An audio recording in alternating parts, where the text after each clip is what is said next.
Major সিনহার চরিত্রে শাকিব খান। বাংলাদেশ সেনাবাহিনীর অবসরপ্রাপ্ত কর্মকর্তা মেজর সিনহা মোহাম্মদ রাশেদ খান ২০২০ সালের ৩১ জুলাই কক্সবাজারের টেকনাফে পুলিশের গুলিতে নিহত হন তিনি। ঘটনাটি তখন সারা দেশে আলোড়ন তোলে।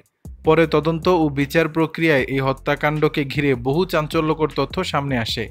সেই বাস্তব ঘটনার প্রেক্ষাপটে নির্মিত হতে যাচ্ছে একটি পূর্ণদৈর্ঘ্য চলচ্চিত্র। এবার সেই সিনেমায় মেজর সিনহার চরিত্রে অভিনয় করবেন ঢালিউডের শীর্ষনায়ক শাকিব খান।